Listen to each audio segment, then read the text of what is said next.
শয়তান নিজের চেহারায় কখনো শয়তানি কাজ করে না, শয়তানি কাজ করে অন্যের মধ্যে প্রবেশ করে। আজকের ভিডিওতে আমি বাংলাদেশের 5 জন টাটকা শয়তানকে এই ভিডিওতে হাইলাইটস করব, যাদের শয়তান দেখা খুব শখ, দীর্ঘদিন থেকে মনের মধ্যে আশা আছে শয়তান দেখব। তো আজকের এই ভিডিওটি আমি 5 জন শয়তানের চেহারা আপনাদের মাঝে উপস্থাপন করব। এই 5 জনের চেহারা দেখার পরে আমি আশা করি শয়তান দেখার আশা আপনার পূর্ণ হবে।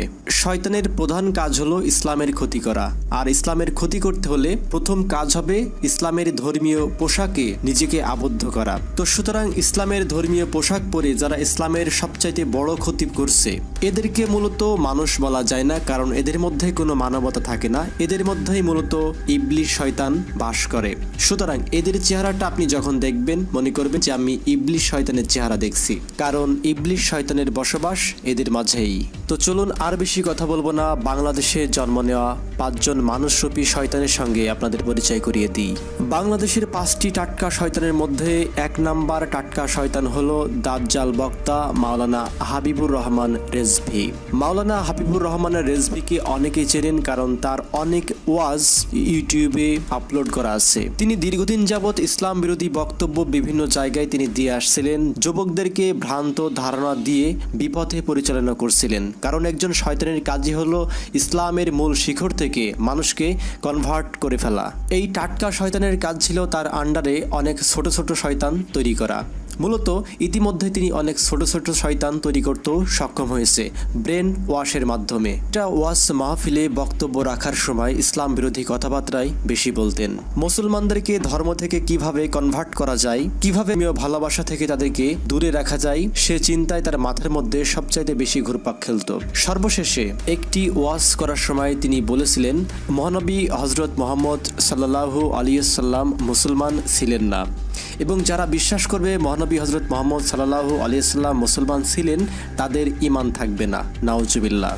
আরেকটা প্রশ্ন করব, আওয়াজ দিয়ে বলুন, আমার নবী মুসলমান কিনা? নো, নবী মুসলমান না। নবীকে যদি কেউ মুসলমান বলে ঈমান থাকবে না।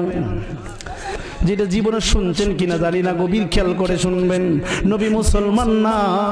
নবী কিভাবে মুসলমান না আপনাদেরকে বুঝাইয়া দেই। নবী যদি মুসলমান হয় তাহলে নবীও মুসলমান। এ ধরনের ইসলাম বিরোধী বক্তব্য তিনি প্রকাশ্যে প্রচার করছিলেন ওয়াজ মাহফিলে।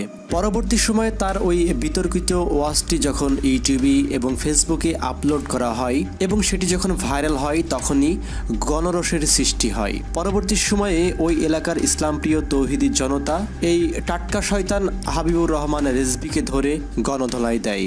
তাকে জনগণের ধোলাই থেকে বাঁচানোর জন্য সঙ্গে সঙ্গে পুলিশ এসে তাকে গ্রেফতার করে থানায় নিয়ে যায়। গ্রেফতারের পরও কোনো এক সময় হয়তো এই টাটকা শয়তান হাবিবুর রহমান রেজভী জেল থেকে মুক্তি পাবে। তাই এই ভিডিওটির মাধ্যমে আপনাদের দৃষ্টি আকর্ষণ করব, জেল থেকে ছাড়া পাওয়ার পরে এই বিতর্কিত টাটকা শয়তান মাওলানা হাবিবুর রহমান রেজভী যেন ওয়াজের নামে ইসলামের ক্ষতি করতে না পারে সেদিকে লক্ষ্য রাখবেন। যেখানেই এই টাটকা শয়তান হাবিবুর রহমান রেজভীর ওয়াজ, সেখানে তাকে প্রতিহত করবেন। নাম্বার 2 নাম্বার টাটকা শয়তানের নাম হলো মুফতি মাসুদ। ছবিটি দেখি খুব ভালো করে লক্ষ্য করুন। মাথায় টুপি, মুখে দাড়ি, গায়ে পাঞ্জামি, পুরোটাই ইসলামী লেবাস। কি মনে করছেন এই ব্যক্তি ইসলামের সবচাইতে বড় প্রচারক, ইসলামের কান্ডারি? না, ইনি হলেন ইসলামের সবচাইতে বড় শত্রু, ইসলামের সবচাইতে বড় নাস্তিক, টাটকা শয়তান মুফতি মাসুদ। তার নামের আগে মুফতি মাসুদ শব্দটিও কিন্তু উল্লেখ করা। এর কাজ হচ্ছে ইসলামের ধর্মীয় পোশাক পরে বিশ্বের মধ্যে উপস্থাপন করা ইসলাম একটি সন্ত্রাসী ধর্ম, ইসলাম একটি খারাপ ধর্ম। কারণ সাধারণভাবে সে যদি ইসলামের বিরুদ্ধে কথা বলে, সে কথাটি হয়তো মানুষের দৃষ্টি আকর্ষণ করতে সক্ষম হবে না, কিন্তু যখন একজন ব্যক্তি ধর্মীয় পোশাক পরে মানুষের মাঝে কথা বলবে, অনেক মানুষ হয়তো তার কথাগুলি শুনবে। যিনি ইসলামের ধর্মীয় পোশাক ব্যবহার করে মানুষের সাথে যুক্তিতর্ক করেন, এবং তিনি মহান আল্লাহ রাব্বুল আলামিন, আমাদের বিশ্বনবী হযরত মুহাম্মদ সাল্লাল্লাহু আলাইহি ওয়াসাল্লাম এবং আমাদের পবিত্র ধর্মগ্রন্থ আল কোরআনকে নিয়ে এতটা কলুষিতভাবে, কুৎসিতভাবে বিষেধগার করে থাকে, যেটি এই ভিডিওতে দেখানো সম্ভব হচ্ছে না। একটি ভিডিওতে তিনি মুসলমানদের পবিত্র ধর্মগ্রন্থ আল কোরআনের পাতাকে ছিঁড়ে টুকরো টুকরো করে নানাভাবে সেটাকে অপমান অপদস্থ করে এবং পরবর্তী সময়ে সেই ভিডিওটি ইউটিউবে আপলোড দেয়। আমি সেটিকে আপনাদের সামনে দেখাতে পারছি না পবিত্র কোরআনের সম্মানার্থে। মহান আল্লাহ রব্বুল আলামিন আমাদের বিশ্বনবী হযরত মুহাম্মদ সাল্লাল্লাহু আলাইহি সাল্লাম এবং আমাদের পবিত্র ধর্মগ্রন্থ আল কোরআনকে নিয়ে এতটাই বাজে বক্তব্য দিয়ে থাকে এই নিকৃষ্ট শয়তান, যেটি অরিজিনাল শয়তান ইবলিশও এ ধরনের কথা বলতে পারে না। বড় হুজুররা নবী মুহাম্মাদের চেয়ে শতগুণ ভালো। নবী মুহাম্মদ নিজেই অনেক মানুষকে হত্যা করার জন্য ঘাতক পাঠিয়েছেন, কবিকে হত্যা করার জন্য ঘাতক পাঠিয়েছেন, 120 বছরের বুড়াকে হত্যা করার জন্য ঘাতক পাঠিয়েছেন। হয়তো 200 বছর পরে ইসলাম নামক ধর্মটা জাদুঘরে চলে যাবে, কোরআন নামক ধর্মগ্রন্থটাও জাদুঘরে চলে যাবে, আমি এটা নিশ্চিত। আপনারা এই কথা বুঝাচ্ছেন যে হিটলার একটু বেশি পর্যায়ের ভয়ঙ্কর খুনি, আর মোহাম্মদ করেছেন তো কম খুন। উনি বনু কুরাইজার মাত্র 600 লোককে খুন করেছেন। তাই নিঃসন্দেহে আমরা বলতে পারি এই মুফতি মাসুদ, তার নামের আগে যদি আমি মুফতি বলি তাহলে মুফতি শব্দটাকে অপমান করা হবে। এই টাটকা শয়তান মাসুদ শয়তানেরই কার্বন কপি। যে কাজটি শয়তানের করার কথা ছিল সেই কাজটি নিজেই সে করে বেড়াচ্ছে, অর্থাৎ শয়তানের থেকেও সে বেশি কিছু করে বেড়াচ্ছে। সুতরাং আমরা বলতে পারি এটি হচ্ছে শয়তানের প্রকৃত ছবি, শয়তানের পিকচার। এর পিকচারটা দেখে আপনি শয়তানকে দেখার অনুভূতিটা ফিল করতে পারবেন, যে বলতে পারবেন যে আমি শয়তান দেখলাম। নাম্বার 3, টাটকা শয়তান শহীদুল্লাহ। ছবিটির দিকে খুব ভালো করে লক্ষ্য করুন, এটাই হচ্ছে শয়তানের কার্বন কপি।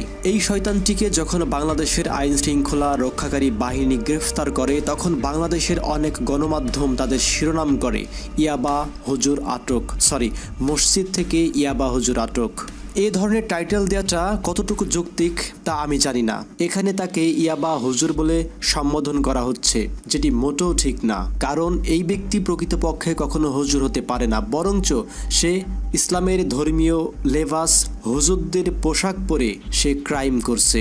ইসলামী পোশাক পরে ইয়াবা চালান করত এই টাটকা শয়তান, যার মূল লক্ষ্য ছিল ইসলামের পোশাককে কলুষিত করে ইসলাম ধর্মকে করা, যেটি সাধারণ কোনো মানুষের পক্ষে সম্ভব না। এটি একমাত্র শয়তানের পক্ষেই সম্ভব, কারণ শয়তান তার নিজের চেহারায় কখনো থাকে না। সে যে কোনো মানুষের মধ্যে প্রবেশ করে তার শয়তানি কর্মকাণ্ড চালাতে থাকে।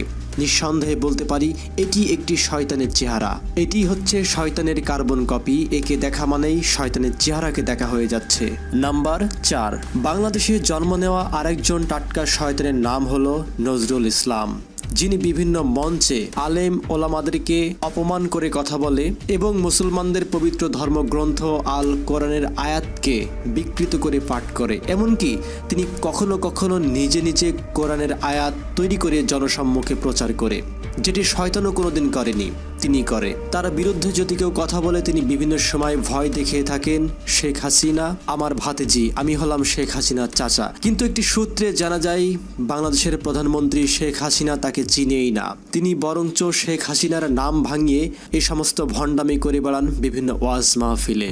তিনি কি এগুলা স্বেচ্ছায় করেন নাকি বিশেষ কোনো মহলের এজেন্ডা বাস্তবায়ন করার উদ্দেশ্যে তিনি মাঠে নেমেছেন সেই বিষয়ে পুরোপুরি ক্লিয়ার হওয়া যায়নি। তবে এতটুকু বলতে পারি, যে ব্যক্তি পবিত্র কোরআনের আয়াতকে বিকৃত করে জনসম্মুখে উপস্থাপন করে, কোরআনের আয়াত নিজে নিজে বানিয়ে যুব সমাজকে বিভ্রান্তির মধ্যে ফেলে, মানুষকে বিপথে পরিচালনা করে, সে ব্যক্তি কখনো ইসলাম ধর্মের প্রচারক হতে পারে না। কারণ ইসলাম ধর্মের প্রচারক তিনি, যিনি যুবকদেরকে, বিপদগামী মানুষদেরকে বিপদ থেকে ফিরিয়ে সুপথে নিয়ে আসবে, কিন্তু তিনি করছেন পুরোটাই উল্টো।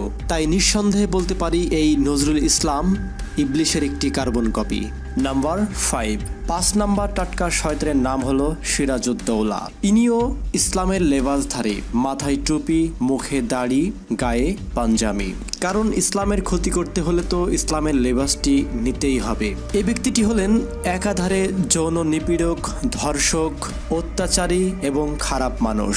ইসলামের পবিত্র ধর্মীয় পোশাক পরিধান করে একের পর এক কুকর্ম করে যাচ্ছিলেন এই সাবেক মাদ্রাসার প্রিন্সিপাল সিরাজউদ্দৌলা। তার বিরুদ্ধে কেউ কখনো কথা বলতে পারতো না, কারণ তার আন্ডারে ছিল অনেক ছোট ছোট শয়তান। ক্লাসরুমের মধ্যে যে মেয়েটিকে তার চোখে পড়তো তাকেই বানিয়ে ফেলতো তার লালসার পাত্রী, অর্থাৎ সেই মেয়েটিকেই তিনি দিতেন কুপ্রস্তাব। যদি তার কুপ্রস্তাবে রাজি না হতো তাহলে নানাভাবে তাকে করতে থাকতো মানসিক নির্যাতন। অবশেষে অনেকে ছাত্রী বাধ্য হয়েই এই কুখ্যাত শয়তানের লালসার শিকার হয়ে যেত। জীবনে কত মেয়েকে তার লালসার শিকার বানিয়েছে এই কুখ্যাত শয়তান, তার কোনো হিসেব নেই। সবশেষে এই নিকৃষ্ট টাটকা শয়তানের নির্দেশেই তারই মাদ্রাসার ছাত্রী নুসরাত জাহান রাফিকে জীবন্ত অবস্থায় আগুনে পুড়িয়ে হত্যা করে তারই সাঙ্গপাঙ্গরা। কারণ তাদের লালসার শিকার নুসরাত জাহান রাফি কখনোই হতে চায়নি, এটি ছিল তার অপরাধ।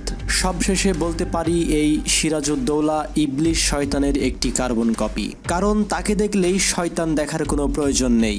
তিনি হলেন বড় মাপের টাটকা শয়তান। তো এই ছিল আজকের ভিডিওতে দেখানো 5 জন টাটকা শয়তান, যাদের শয়তান দেখার খুব শখ ছিল। আশা করি এই 5টি শয়তান দেখার পরে আপনাদের শয়তান দেখার স্বাদ মিটে গেছে। এই ধরনের টাটকা শয়তানগুলি থেকে মহান আল্লাহ আমাদেরকে হেফাজত করুন। এই ধরনের ভিডিও আরও পেতে চাইলে এখনই চ্যানেলটিকে সাবস্ক্রাইব করে আমাদের সঙ্গেই থাকুন। ধন্যবাদ সবাইকে।